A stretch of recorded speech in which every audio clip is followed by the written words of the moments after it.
And we are live. So in a 1, 2, 3, all the live feeds to Facebook and Twitter should be good to go, as should everyone watching on Good Vocal. So this is our first Star Wars Saturday, and the Legal Geeks are proud to be here. And with me is Thomas Harper, and I'm Josh Gilliland, one of the founding attorneys, and we're going to talk about the duty to rescue issues from The Empire Strikes Back. Thomas, how you doing today? I'm wonderful. That my two little girls are in bed. We will not have screaming coming through the mic. So it's pure Star Wars tonight. I'm ready for it. As it should be, because screaming can be a distraction. So this is a little different in format from what we normally do. So we picked a singular issue from one of the movies, and we're going to break it down and talk about the different ways that the duty to rescue comes up in The Empire Strikes Back. And we'll wax nostalgic some and get into the deeper issues that this represents. But we're going to talk about the duty to rescue. And I think the duty to rescue and what it means, and the fact our heroes do this multiple times throughout the movie, is part of the reasons why Empire is so special and such a good film with a really powerful message. And Thomas, just as we set the stage here, what's your first memory of seeing The Empire Strikes Back? It would have been on a VHS recording direct from TBS. I don't think that they had even brought out VHS copies at the time when I saw it. So I'm a kid. I grew up in the 90s, born in the mid 80s, but didn't get into Star Wars until the early 90s. So I would have had like the commercials. My dad just ripped it straight off of cable, popped it in. Now that I have kids of my own, I can totally see this is like 2.5 hours that he had peace and quiet to himself. And he got to expose me to something that he loved. But I just sat mesmerized, and I probably just thought that like the Tide commercials that were, interspersed in there every few minutes were just part of the movie. But I just remember being enamored from the moment that the probe droid hit the planet at the beginning of the movie to the like cliffhanger to end all cliffhangers at the end. It was just, my memory of it is like a complete locked in whirlwind. I saw it when I was 5. And so my mother took me to see it opening weekend in 1980, nice. Which gives you an idea of how old I am. And the movie theaters that it was shown at in San Jose were the big dome theaters known as the Century 21, the Century 22, Century 23.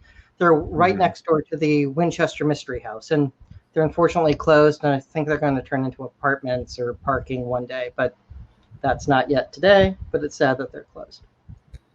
And the traffic was thick, and the line went through the parking lot. And I remember sitting on a blanket in that boiling sun with cars going around me. When Star Wars is involved, it's not child abuse to let your kids sit out in the heat like that. My mom was with me, and I don't think you could have pulled me away from it because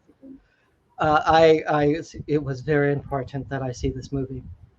And as my mother enjoyed telling the story, my little legs went to the end of the chair in the theater. And as soon as the opening crawl started, I did not move or blink the entire run of the movie. And did you do the classic, like, kid lean forward, like involuntarily you're at a 45-degree angle, as if you're going to jump into the screen? Absolutely. Still do that. So it'd be weird not to. But like soda in one hand and licorice in the other, didn't move. And I'm not sure if I even ate or drank during the run time.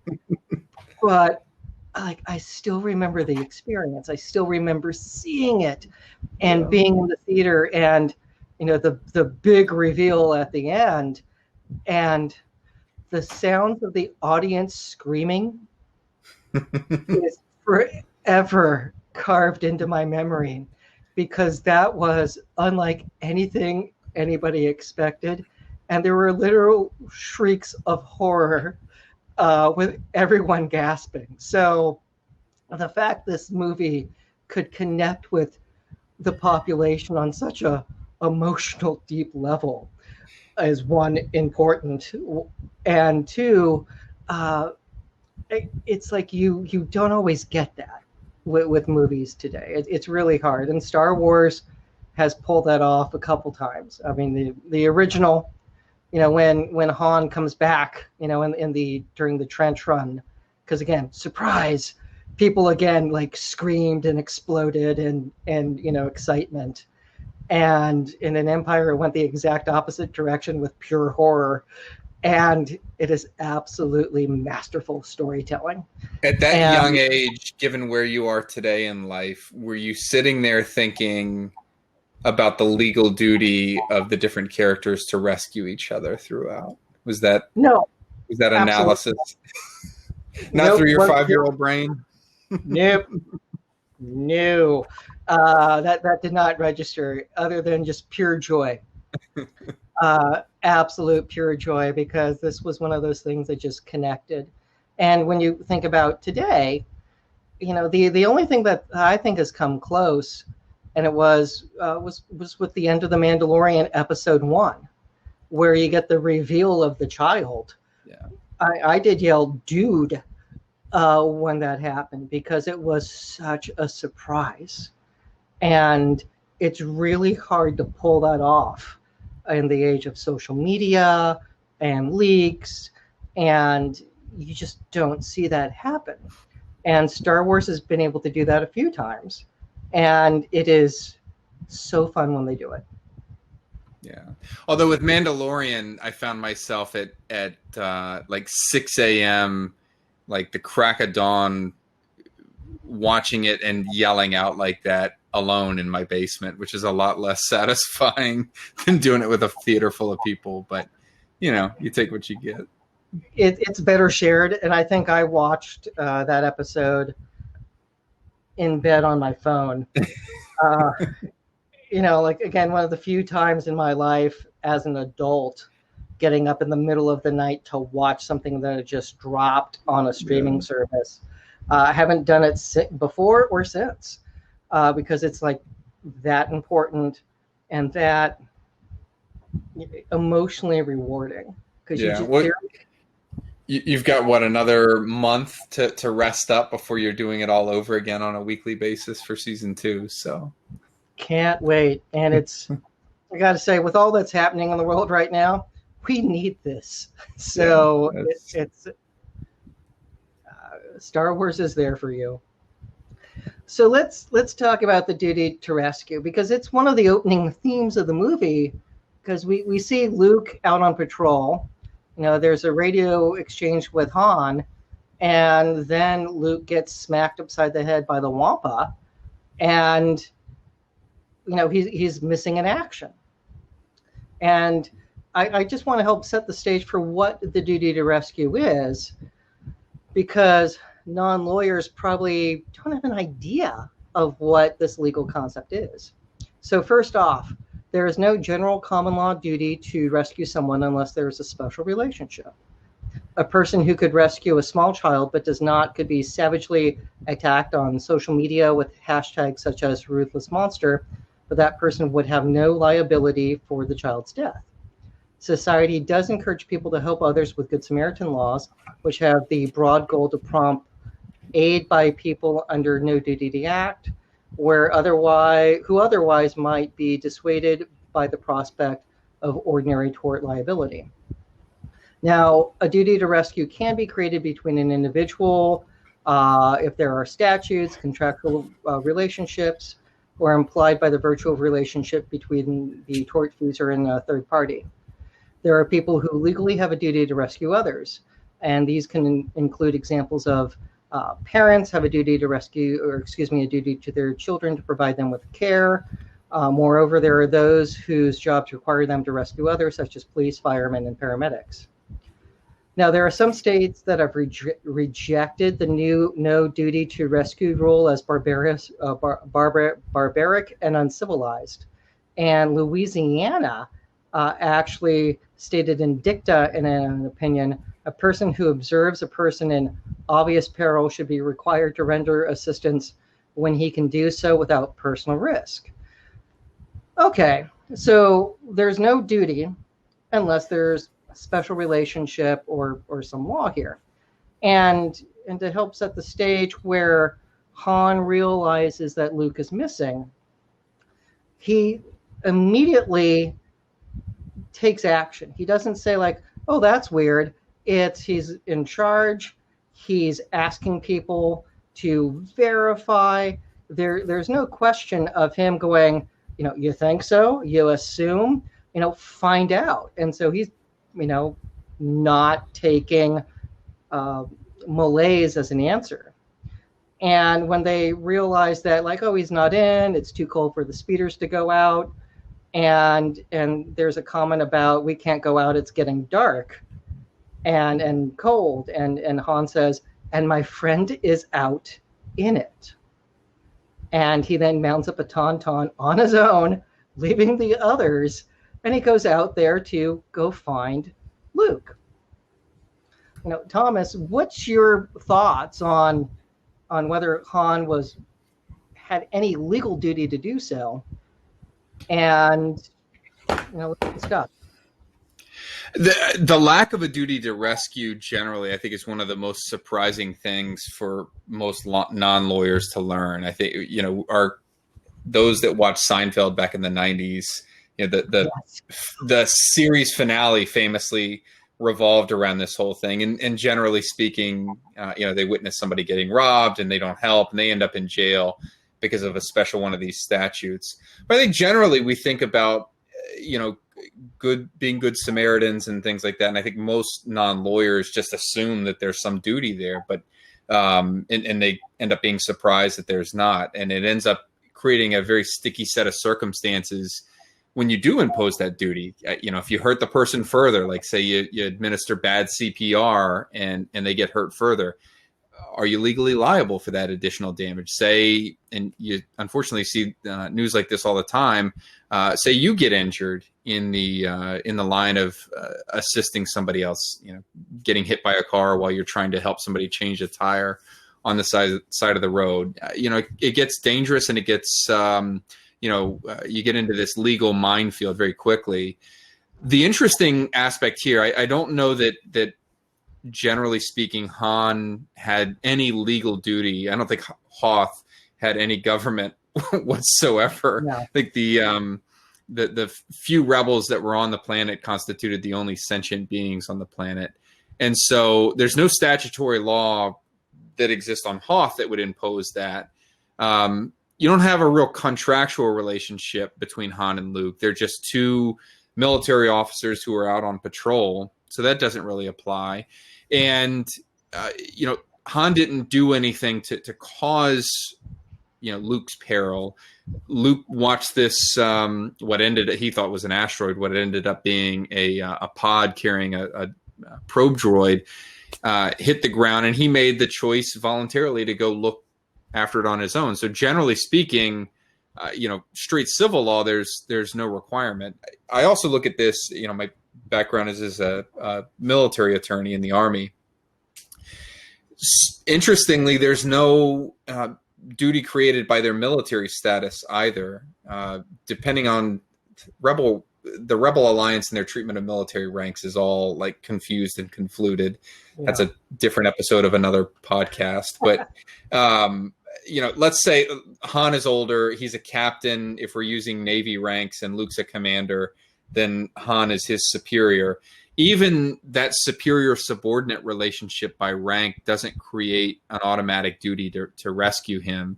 Luke would be what the military calls a Dust One status, DUSTWUN,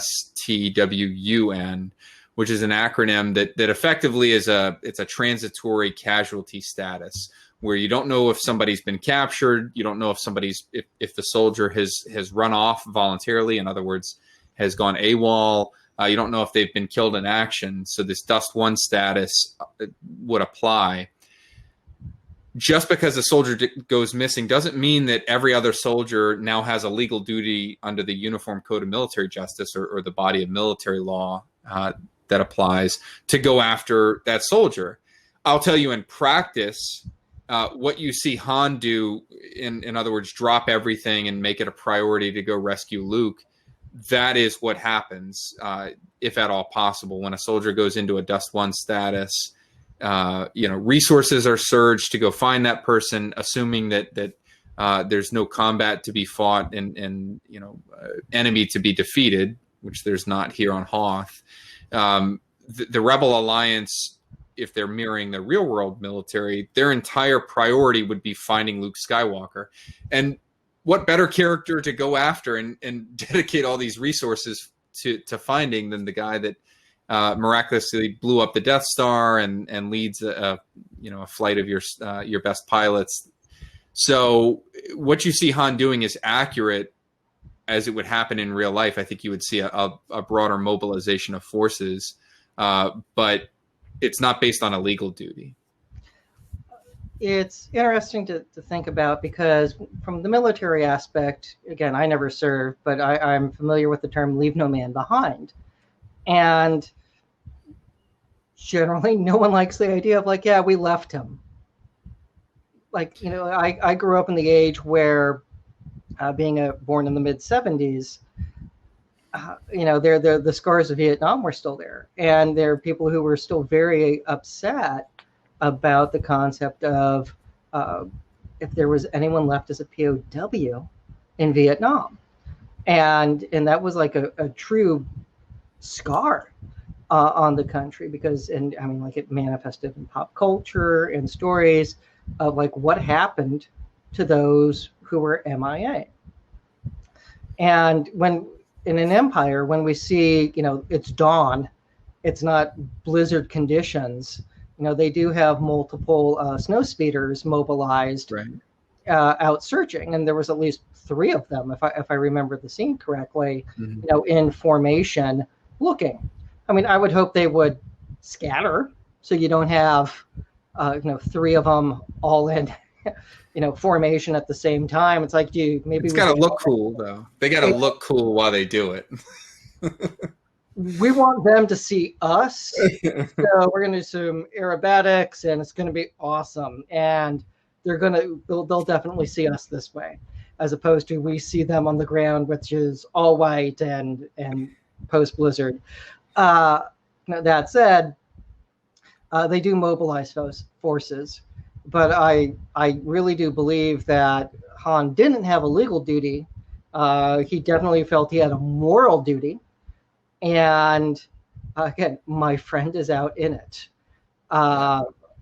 So there's this, the fact that we have the smuggler who was, 1 movie ago in it for himself. Sure, he came back at the end, and that was wonderful character development and growth.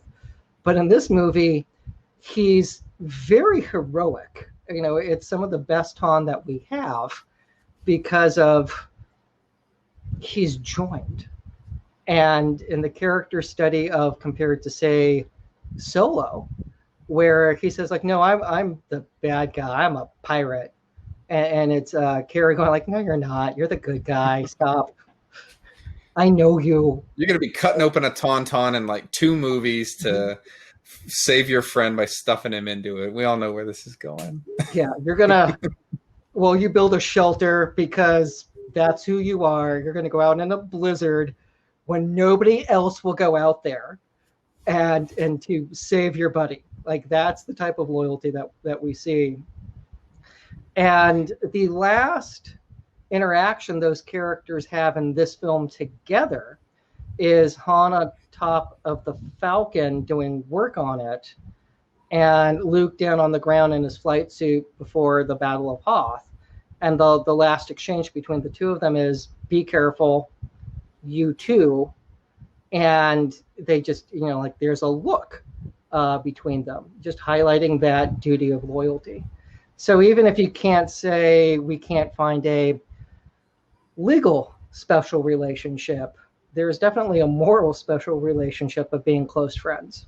And that now you could have like a backdoor duty to rescue in this situation. It's another unique wrinkle of military law. So nobody's going to be, if Han said no and nobody goes out that night to go find Luke, nobody's getting court-martialed over not going out to look for Luke. You might be a bad commander, a bad leader for not going out like that, but nobody's in legal peril at that point. But say Han was mounting up on the Tauntaun. He's a senior officer now in the rebellion. And say that officer that warned him about going out on the Tauntaun, that his Tauntaun would freeze before he reached the first marker. If Han gave a direct order to that subordinate to mount up on another Tauntaun and come with him, that would impose a duty. It wouldn't impose a duty to rescue, but it would impose a duty to follow that lawful order. So he's a superior officer. He gives an order that's clear. It's unambiguous. It carries the weight of law with it. Han's statement to him to come along with him or his directive, you can't lawfully disobey that unless it's an illegal order on its face. And a command like that, although it would put you in certain peril, isn't illegal. Soldiers get ordered to do dangerous, deadly things all the time. And so that would be an interesting way to backdoor that sort of thing in it. And if that subordinate refused, if he said, hey, no, that's really dangerous, I'm not going to do that, sir, that could expose that junior soldier then to punishment for breaking that order, not for the act of not rescuing Luke, but for disobeying that order, because the entire structure of the military, and you don't need to be a rocket scientist to get this, but it revolves around good order and discipline. The idea that when a superior gives an order, it gets followed unquestioningly, not without thought, but that subordinates have a duty to follow orders. So that would have been interesting in this situation, because that Tigran Jamiro is that officer that tells him or warns him. He seemed pretty adamant about not going out in the cold. I think he might have told Han to meet him in hell. Yeah, because Han does say, "Then I'll see you in hell." Yeah, I'll meet you there. I'm not going with you.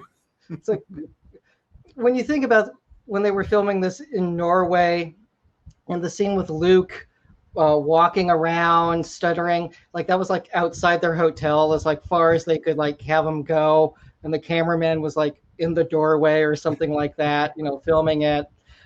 First off, I got you on Zoom. It's okay.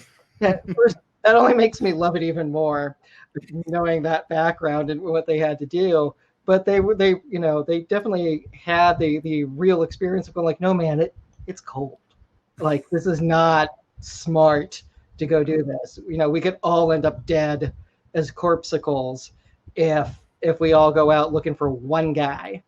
On the flip side, you think of man overboard situations in the Navy where, like as one friend who was in EOD told the story, they were on the Carl Vinson on the California coast, mm-hmm. and they were playing football on the flight deck or frisbee, I don't remember which, but somebody threw long and a guy went after it and went over the side. And like helicopter on the ready, because again, it's a warship. They never found the guy. And like even recently, like in the last week, there was a missing sailor on one of our ships, and like everyone turned to go, can we find this our shipmate? So I think that is definitely alive in the spirit of Star Wars, because it's like, no, I'm not leaving them. And again, there are other movies where we can talk about how this manifests, but we're going to focus on Empire. I want to pivot over to the next big one, and that's Luke on Dagobah with Yoda. They're doing all of the horrifically complex exercises with stand on your head and make rocks float. And Luke has the vision of the future with Han, Leia, Chewbacca, and C-3PO all in danger. And his reaction is, I have to go to them.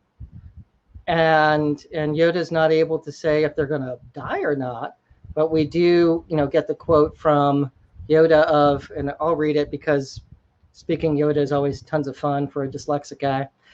Decide you must how to serve them best. If you leave now, help them you could, but you would destroy all of which they have fought and suffered. We all just heard that in Frank Oz's voice. It's hard not to. And don't get me wrong, I would enjoy hearing Frank Oz tell stories all day, but that's me. What do you think about Luke? He having special knowledge of a possible future. Does that provide any obligations on him to take action to try to save his friends because he now has special knowledge? I don't think in this scenario, based on what we know of the Force and visions of the future that are channeled through that power, Yoda's exact words about that vision, or his words of caution, or you've got to be careful, always in motion the future is, and it's a warning that what you see might not exactly be reality. And so I think if you ascribe a level of specificity to his vision, I don't think Luke had a vision of exactly what was happening, of Chewie being tortured by audio sirens, by Han getting tortured on a some sort of shock rack, I guess the Empire special brought in, or any of that. I think he generally felt that they were in pain and maybe had sort of general visions of this stuff. But this being Luke's first sort of vision of the future, I don't think he saw it with the kind of particularity that somebody like Yoda that's much more trained might. And I don't think that creates a duty for him at the end of the day. This is a sort of an amorphous vision, and Yoda realizes that, doesn't want him to go act rashly upon it. He certainly interprets it very literally, but that sort of viewpoint I don't think would create some sort of legal duty under our law. And I would agree with that, which makes it why it's heroic of him going, I'm not going to leave my friends to die. And Yoda's, reply about it being, well, you destroy all that they've, worked for and suffered for. It's like, well, that's meaningless if they're dead. Dude, like that can't be the answer of, I have a vision that's horrible things are going to happen to them. It leaves out the fact that they're bait to catch me. That would be helpful intel, because that could inform his decision making of, they're going to be okay, they're going to get out of this because they're smart and resourceful, but this is all a trap to get me. If he had known that could have changed his thinking. I would hope, but in finding out, hey, my buddy's in trouble, the guy who went out in a blizzard and saved my rear end, put me in a tauntaun. Yeah, I'm not going to leave him to die. So, there's again, just the factor of loyalty that you wouldn't leave somebody like that. And and this is sort of a broader lesson in all of Star Wars, right? A huge part of Anakin's fall is his literal interpretations of these sort of vague machinations of the future surrounding Padme. Two of Luke's biggest slip-ups in his entire career or training as a Jedi, this being one of them, and then the second being his attack on Ben Solo at the Jedi Academy, relate directly to trying to literally interpret visions of the future as they relate to pain and suffering and injury to people that he loves, to friends. And, I said at the outset, it's a sticky thing to try to impose a duty to rescue. Obviously, I don't think the law imposes any duty on Luke here, but, just that internal motivation, that internal duty that Luke has gets him in trouble on multiple occasions and nearly has him walk down the exact same path as his father. Yeah. But that's a different character study of doing the comparison between father and son. Um, we could save that for another time, or some of the philosophy Star Wars podcast could get into that one, because it is a meaty one. Now we did I'm not sure if Richard and Sarah are watching together, but they put a question into the feed. And I think they are watching together. Cool, good to have you both. Of what was Han's actual status in the rebellion, and was it honorary because they're calling him captain because he's the captain of the Millennium Falcon, or what? And Well, we know he's a commissioned officer, and we know that because, and I'm trying to think of the source. If it's, I think it might be the second Aftermath book, if not the third, but it references Han resigning his commission, and maybe it's Last Shot. okay, I can't remember which, but there is a direct reference that he resigns his commission. In the context of that story, he therefore loses military authority, but it is an appointed rank. Now I liken him to like one of these civilians that was plucked off the street and given a high rank in the American Civil War. yeah. No normal person is going to get a direct commission straight to the equivalent of a colonel. But when you help blow up the Death Star, I guess that's appropriate for your station. So I do believe he's an actual military officer. He certainly wears a rebel uniform with captain's rank throughout that, I guess, at least in the beginning of the movie. When he's on patrol, he's got the jacket and whatnot. So yeah, I've always been a little confused by that because his jacket didn't look like the other rebels, because he had the nice blue jacket. And maybe that was just like limited issue. Not everyone had that. And we don't see him, like when he has the jacket off, he's not wearing like the vest and the uniform like the others. He's a special snowflake. Yeah.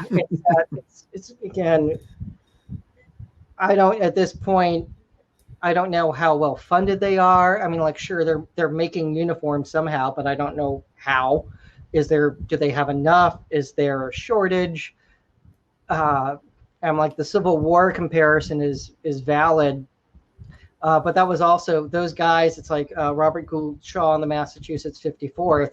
It's like he and his parents raised that army, and so it's like this is yours. Again, the army was very different with how we did it during the Civil War, but yeah, it is funky to think about.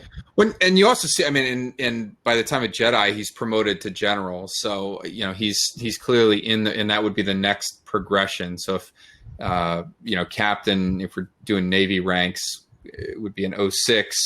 Even though they pivot him back to an Army rank in general and not admiral, it's a natural progression up the rank chain, and certainly subordinate soldiers seem to refer to him as a superior.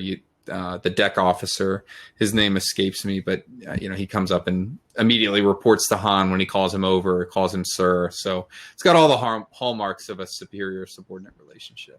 Well, there's also the Harrison Ford, effect that he's just large and in charge. Like you just like there's that, so yeah, it is very interesting to think about.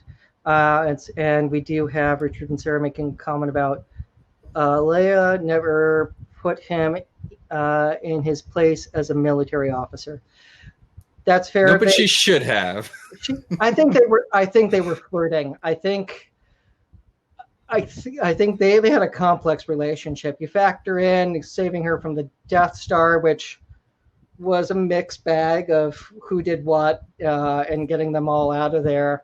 But that was aggressive flirting. I think is probably an accurate description of. I would have loved to see her like lock him up at the position of attention, and where he can't talk, he can't move, he's just got to sit there and stare straight ahead and listen to everything that she has to say to him. Yeah, nerf herder and all. Yeah, again, popcorn worthy. But I think that was part of their charm, that Han could see through that part of her, and she could see through, his scruffy nerf herder qualities. So and it was their special relationship. Now let's go to Bespin. So we have Han's just been frozen.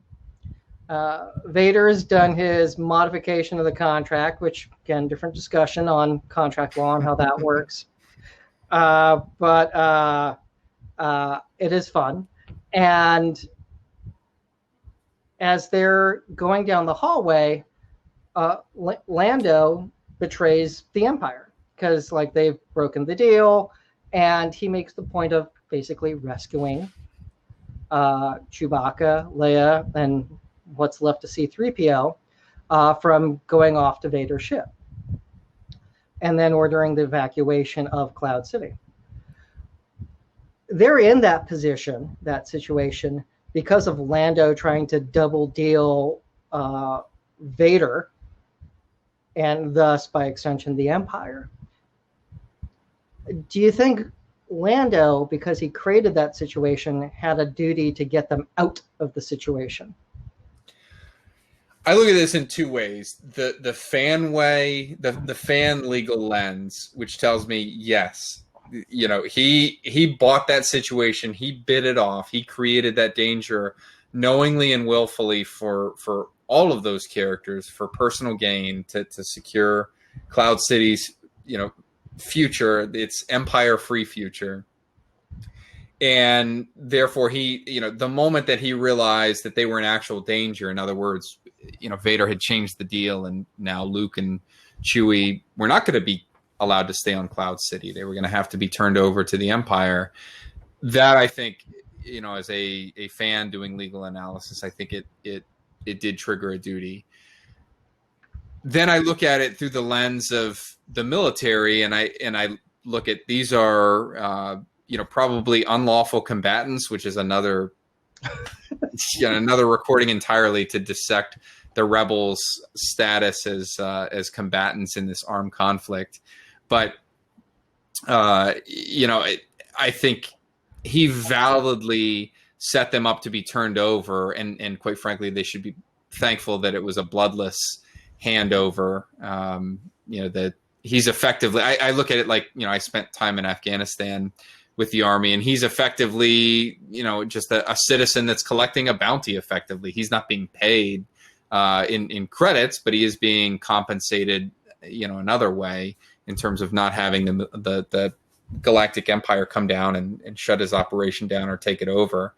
And at that point in Star Wars history, Leia had a substantial bounty on her head, something to the tune of like 10 million credits.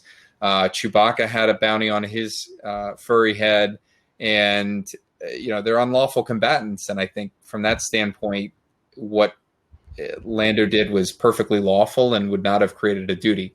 But that's not fun, and that's depressing to think about. And I don't like that analysis, and so I go with my fan legal analysis, which is like, heck yes, he stepped in it, so he's got to pull him out of it. Yeah, you can also clearly see him starting to feel bad as this is going. It's like, this wasn't what I wanted. Again, he's in a tough position, and I think his ability to actually form a contract is not even, because there's significant duress being applied by the Empire. Yeah, Super Star Destroyer in orbit. Yeah, it's just nope. That'll do it. Yeah, it's just nope. I could say no, and everybody dies today. Or I could try to charm my way out of this with my rugged good looks and playful banter. Because let's face it, if we could sound like Billy D. Williams, we would. It's why it's special, because it's just so awesome.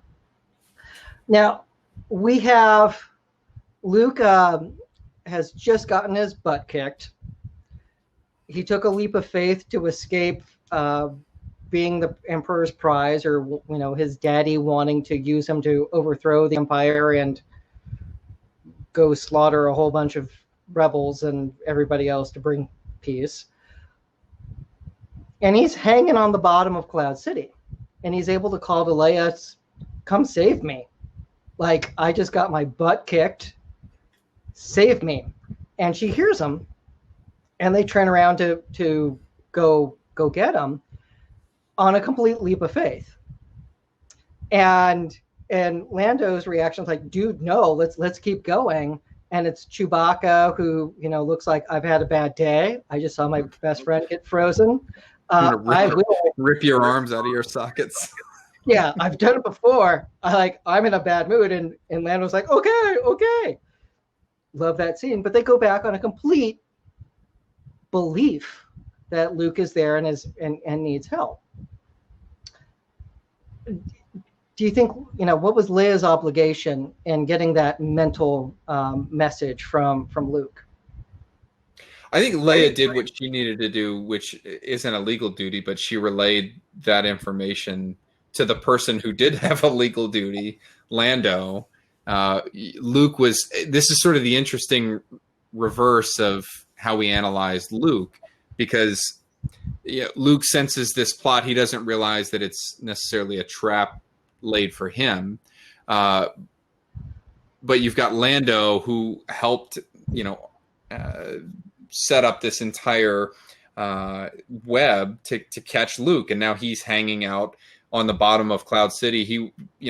I guess you could speculate what might happen to Leia or Chewbacca in the hands of the Empire, but he's probably going to fall off that weather vane sooner or later. Not that they knew when they turned around that that's where he was hanging off of, but certainly when they got into visual range, if the legal duty hadn't been triggered before, it sure as heck was at that point. So yeah, I don't think Leia had any more duty than Luke did, but she, in a savvy way, with Chewbacca as her brawn, helped trigger Lando's duty. You can't help but wonder what Chewbacca says, like, don't. Remember that moment where I was choking you like 10 minutes ago? We can go right back to that. Yeah. The other part of rescuing Luke that I absolutely love is as the hatch opens, Lando clips in with a safety line. That might be the only time in Star Wars when anything remotely comparable to like OSHA requirements happens. And it's brilliant. And you actually see him unclip after he gets Luke. And I've always loved that, because it's like, yeah, I'm going topside on a ship that can move 360 degrees. Like, I don't want to take a spill off this baby. Credit to Han. I would not have, without seeing that, given him credit for having a safety device like that installed and properly working, like up to code. But I'm proud of you, Han. And Lando knew it was there, so maybe Lando had it, or it was part of the original. True. It was like an airbag or seatbelt that came with the Falcon to begin with, so like he knew about it. Yeah, right. Now we end with that inspiring cliffhanger ending, and there's the weird part of Lando wearing Han's clothes, which always traumatized me. I don't know why. I mean, I like vests, I get that, but anyway. But they're discussing, we're going to go save Han. Thoughts on whether there's a legal obligation to do so besides the moral one of it's, he's our boy and we're going to go get him back. Han was right there with Chewie and Leia and C-3PO when all this was laid, and I don't think that Lando realized that he was going to be carbon frozen, and certainly he lets Vader know that he wasn't anticipating handing Han over to Boba Fett to ultimately be turned over to Jabba. But yeah, Lando in one fell swoop. This is like Lando's poorest gambling move ever. He goes all in with the Empire to set this all up and ends up biting off a lifetime in the rebellion. As a result, he's got to conduct 3 different rescues, He's got to travel half the galaxy to conduct it. It takes several years to get all this mopped up so that he clears up his legal liability. He needs to go back to the card table and stop trying to do business deals because it's not working out for him. Yeah, it's just, and things were going pretty good on Bespin. It's like, doing all right. And then everything goes sideways. And here I am. So it's what happens when you do a try to strike a contract with a Dark Lord of the Sith. Yeah, just don't do that, people. It's just, this is how bad things happen. And I would say what the situation Lando finds himself in that sets all of this up with Vader, effectively breaching the contract, is one that folks in real life run into all the time, whether it's a tenant and a landlord, or a customer that's under contract with a larger company like a contractor, where there's this huge difference in the power to sort of effectuate and make things right. Vader breached, obviously, and Lando stepped in it and has this legal duty to rescue all these people. He's got no real power or leverage to go toe to toe with the Empire legally. He's going to spend millions of credits in legal fees trying to sue the Empire and get some sort of victory out of that. So it's easier in a way and cheaper in a lot of ways to just mop this all up on the back end. I have conversations with clients all the time that are like, I was wronged. I want to sue. I want to go to court. I want to take them for everything that they're worth. And then you have to back up and say, well, hang on, like all of those things cost money. This isn't like a criminal case where you're a defendant and you get a free attorney. That's not how these things work. And the person or the company that you're up against has a lot of money, a lot of resources, and attorneys on retainer. It's going to be a difficult slog. And Lando sort of lives this. Yeah, revenge is expensive when it comes to lawsuits. You got to make those punches count so you don't get outspent or obliterated in discovery or any of the other ways that a case can go sideways. Litigating against the Empire is problematic because, in addition to the uneven bargaining power, is the fact that they don't play fair. And there isn't a neutral system to adjudicate these disputes because it's designed to support the state, which is Palpatine's whims for him to rule and live forever, whatever he truly wants. But yeah, it's Lando has a rough go at it. But that said, there are like 5 or 6 rescues across Empire Strikes Back. And, like when you normally think about it, 2 come to mind. Han rescuing Luke thinking, hey, I need to go get my friends. But then the ones after that kind of sneak up on you. It's like, oh, what does this mean? Now, it is tons of fun to get into this. Now, we did this intentionally with a focus. And I want to highlight, we do have a couple people who've been asking questions. Now's the time. If you got them, ask away, and we're happy to, answer what we can. And we've been trying to do that as we go. I'm only licensed to practice law on Hoth. So if you have Hoth-related questions, I'm your man. But if we get into like Tatooine law, I don't know. I'm risking malpractice. It's funny you say that. That was the name of our first Comic-Con presentation on Star Wars law. We called it Tatooine law. And that was July 8th, 2015. Good times. Good memories. Now, what I like about breaking this stuff down as we wait just a couple more seconds for anybody with questions, what I like about looking and kind of digging into these things is it helps me, keep my knowledge of the law fresh, but it's actually helped me watch the movies in a new light. Like I watch scenes that I've seen hundreds of times going back to when I was little, and you watch it with a little different flavor, and it just, keeps stuff fresh, which is really, really nice. there are so many issues and feelings when it comes to Star Wars. When you guys, You know, I wasn't involved in that particular panel, but back at Force Fest, you did sort of a fly through of a ton of legal issues from Empire. So this is just a tiny focus of it. Exactly. And again, when you do something, say like Force Fest or a Nerd Night or a Comic-Con panel, where we like it's rapid fire with issue spotting. We just focused on the duty to rescue and all the ways that came into focus, throughout the film. And this is just one element of the law and being able to understand it. Now, there are definitely others that we can get into, and we'll get into our droids people and with civil rights and all that good stuff, which will be a rip-roaring good discussion. But again, there's so much that we can use Star Wars to help understand the law that it's one of my favorite things to do. And there are other subjects and media where it's really helpful to do that. But this is Star Wars Saturday, so we're going to focus on Star Wars.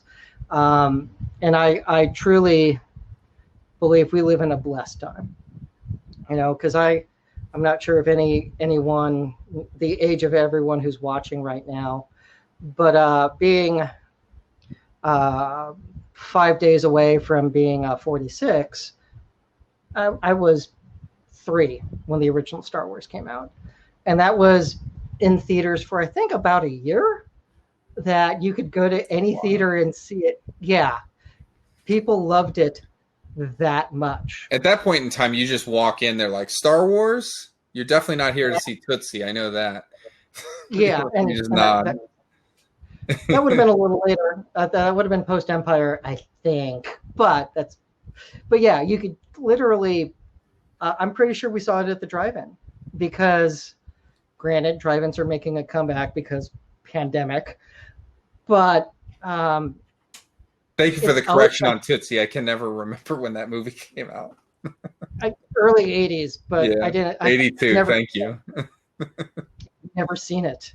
Never, ever seen the movie. There's a comment about whether Vader cares about the law and what he does. I think generally no. The vast majority of the evidence is he's at the top of the food chain. He doesn't care. He'll choke you as an officer. He's not worried about like a murder charge. But with some things, I think he does. The things that the Emperor cares about, which is not like the well-being of, flag officers or things like that. I think he treads carefully. And I go back, my example is in the Vader comic, and he's very careful. And I should say, because there's been like 3 iterations, the first 25 issue run of the Vader comic, where he's finding out Luke's identity and whatnot. But in his quest to find out exactly whether the Emperor lied to him, he needs money to be able to fund this operation. He can't siphon off money from the Empire, because the Emperor would get really upset at that. Technically is a crime, but one probably punishable by death from Palpatine because of why he's doing it. And so he goes out and robs criminal syndicates. Yeah. And he's very careful to cover up his tracks and murder anybody that gets in the way of this mission in his attempt to cover it up. So I think he does care when you've got the right judge, jury, and executioner, namely Palpatine, in play. That's when he does care. Anything else, I agree with you, he doesn't.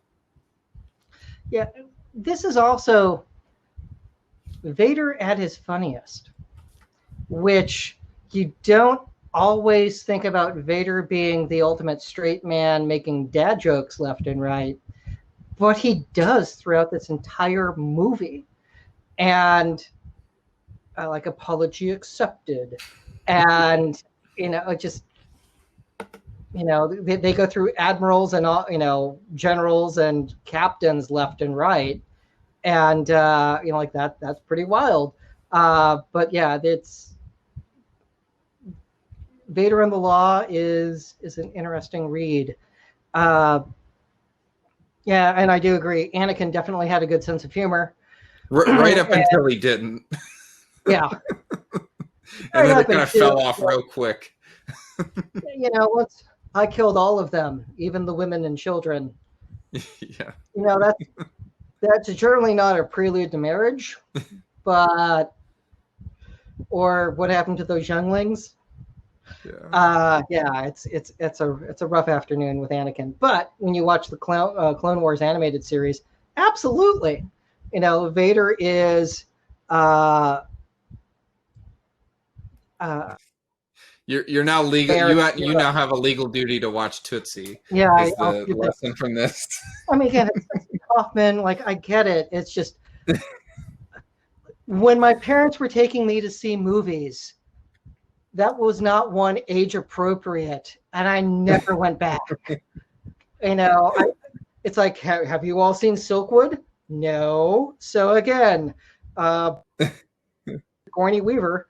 How can I make it to 46 without seeing Tootsie? Easy. I did it.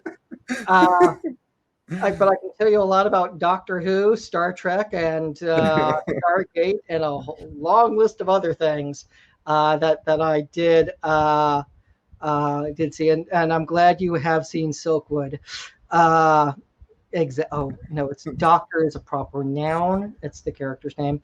Anyway, it's worth it's. This has become a Tootsie podcast. Did not expect that happening.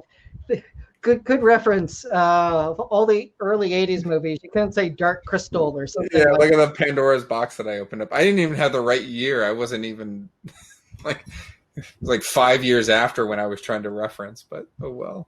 I remember the commercials. They were on at my grandparents' house when I lived with them. I'm glad force choking isn't a thing, because this would be the moment where Josh would channel Darth Vader and kill me like Admiral Ozzel. I'd just keel over. Now, we could definitely talk about Rain Man. That is a brilliant, brilliant film. And also one of Tom Cruise's best. Anyway, and again, Hook as well. So again, we could definitely do business. I'm not sure who you are, but we definitely can hang out. And Richard and Sarah, I heard about the screening of Empire at the Rose Bowl. I live in San Jose. That's awesome. Or else I would have been there, because that sounds like it was one heck of a fun event. Yes, we could. Star Wars Saturday has taken a 90-degree turn to the left. Yeah, and I mean, there's still time for Hoffman to be in a Star Wars property, so hold out hope. I would go see that. Whatever, they could give him any role, make him a droid, make him a central character. I don't care.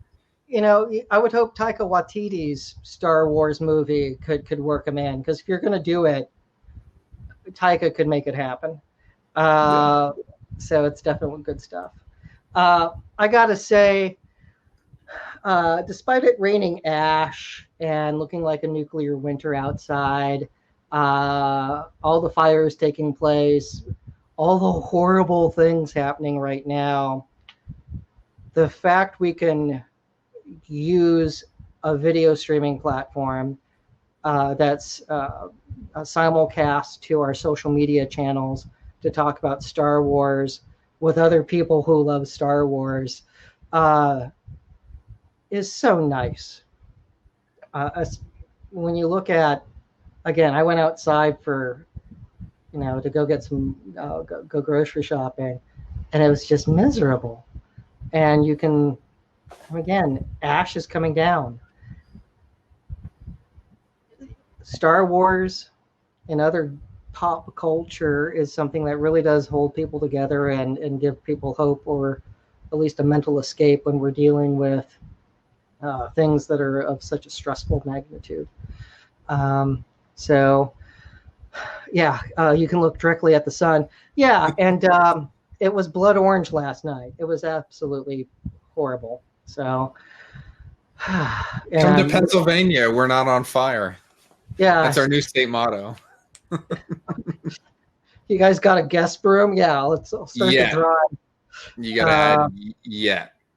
So give it long enough at our current trajectory, and we too shall be on fire. Oh, God, it's so stressful right now for everyone. So yeah, heart goes out to everybody.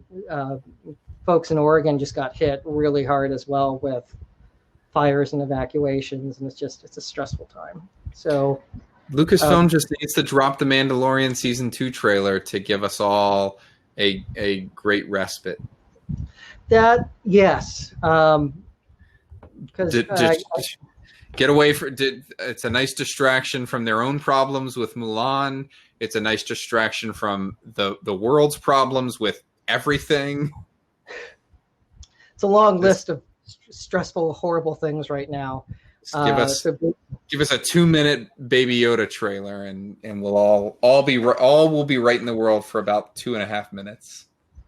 Heck, I would be happy with Werner Herzog talking about the child for 2 minutes over a libation, and because we need that, we need it so heartbreakingly beautiful, because it just makes the world a better place. So, Richard and Sarah, we have yet to actually talk. I don't know if one of you accidentally pocket dialed us earlier and get vocal, but I definitely want to catch up with you folks. I feel like I know you from all the stuff that you do, and we're connected on Facebook as well. But yeah, I accidentally did that. Oh, yes. Well, hello there. Since you're here, go ahead, grab the spot. How you doing? Hold on, I gotta turn on my light. So, Richard and Sarah, again, there's another spot, so your guys are welcome to pop in as well. This is me, Richard, but my tag says Dromboid because that's what we use for our Force Fest holiday special. Gotcha. Very nice. Hi, guys. Gotcha. Hey. They hopped on so that they're going to turn the camera to a TV, and you'll now be forced to watch Tootsie via Get Vocal. Made it to awesome. 46 without seeing Tootsie. What happened? I'm going to call social services on your parents. Yeah. Good luck making that work. But,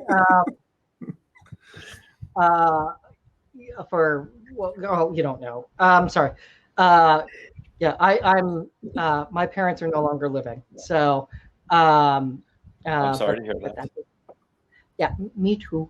But I have pictures and good memories. Yeah, were you guys on for the beginning where we talked about seeing Empire for the first time? No. We missed that part. We were getting our own show notes ready. Okay, well, I'm going to stop the broadcast so that way we're not broadcasting this twice. Stop broadcast.